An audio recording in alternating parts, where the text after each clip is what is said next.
കൊച്ചി നഗരസഭയിൽ കഴിഞ്ഞ 5 വർഷം ശക്തമായ ഒരു ഭരണപക്ഷവുമില്ല, ഒരു പ്രതിപക്ഷവുമില്ല. ശരിക്കും കൊച്ചി നഗരസഭ കഴിഞ്ഞ 5 വർഷം പോയത് കേന്ദ്ര സർക്കാരിൻ്റെ പദ്ധതികളുടെ കീഴിലാണ്.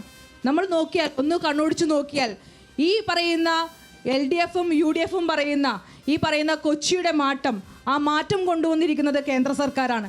കേന്ദ്ര സർക്കാരിൻ്റെ സ്മാർട്ട് സിറ്റി പദ്ധതി, SBM പദ്ധതി, അമൃത് പദ്ധതി, അതുകൂടാണ്ട് കേന്ദ്ര സർക്കാരിൻ്റെ സെൻട്രൽ ഗവൺമെൻറ് ഗ്രാൻറ്റിന് അടിസ്ഥാനത്തിൽപ്പെടുത്തിയിട്ടുള്ള നമ്മളുടെ ഹെൽത്ത് ആൻഡ് വെൽനസ് സെൻ്ററുകൾ, അങ്ങനെ എന്താണോ ഇന്ന് LDF സർക്കാർ അവരുടെ വികസനം എന്ന് പറഞ്ഞ് മുന്നോട്ട് വയ്ക്കുന്നത് അതെല്ലാം തന്നെ നമ്മളുടെ ഏറ്റവും ആരാധനായ പ്രധാനമന്ത്രി നരേന്ദ്രമോദിജി നടപ്പിലാക്കിയ പദ്ധതികളാണ്.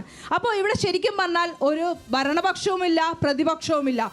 ശരിക്കും പറഞ്ഞാൽ തദ്ദേശ സ്വയംഭരണ സ്ഥാപനങ്ങൾ സ്വയം പര്യാപ്തം നേടേണ്ട സ്ഥാപനങ്ങളാണ്. നമുക്കറിയാം 1994 ഭരണഘടനാ ഭേദഗതി, തദ്ദേശ സ്വയംഭരണ സ്ഥാപനങ്ങൾ അവരുടെ തനത് ഫണ്ട് കൊണ്ട് മുന്നോട്ട് പോകേണ്ടതാണ്. പക്ഷേ എന്താണ് കൊച്ചിയുടെ സ്ഥിതി? കൊച്ചിക്ക് ഇന്നൊരു തനത് ഫണ്ട് കൊണ്ട് ഒരു പദ്ധതി മുന്നോട്ട് വയ്ക്കാൻ കഴിയുന്നുണ്ടോ? ഇല്ല. കൊച്ചിക്ക് എന്താണോ കേന്ദ്രം കൊടുക്കേണ്ടത് എന്ന് നോക്കി നിൽക്കേണ്ട ഒരവസ്ഥയാണ് കൊച്ചി നഗരസഭയ്ക്ക്. കേന്ദ്രം കൊടുത്താലല്ലേ കിട്ടുള്ളൂ. കേന്ദ്ര സംസ്ഥാനത്തിന് കൊടുക്കണം, അവിടുന്ന് വിഭജിച്ച് കൊടുക്കണം. അത് കൃത്യമായി കൊടുക്കുന്നുണ്ടോ? അത് കിട്ടിയത് കൊണ്ടാണല്ലോ ഈ പദ്ധതികൾ നടന്നത്. ഈ പദ്ധതികളാണല്ലോ നിങ്ങൾ ഈ പറയുന്ന ഈ LDF പുറത്തിറക്കിയിരിക്കുന്ന, അല്ലെങ്കിൽ കൊച്ചി നഗരസഭ പുറത്തിറക്കുന്ന ഒരു വികസന രേഖയുണ്ട്. ആ വികസന രേഖ നിങ്ങൾ കണ്ണോടിച്ചാൽ നിങ്ങൾക്കറിയാൻ പറ്റും. ആ വികസന രേഖയിൽ പറഞ്ഞിരിക്കുന്നത് കേന്ദ്ര സർക്കാർ പദ്ധതികളാണ് അതിൽ പറഞ്ഞിരിക്കുന്നത്. അതിൽ തനത് ഫണ്ട് ഉപയോഗിച്ച് ഒന്നും പറഞ്ഞിട്ടില്ല.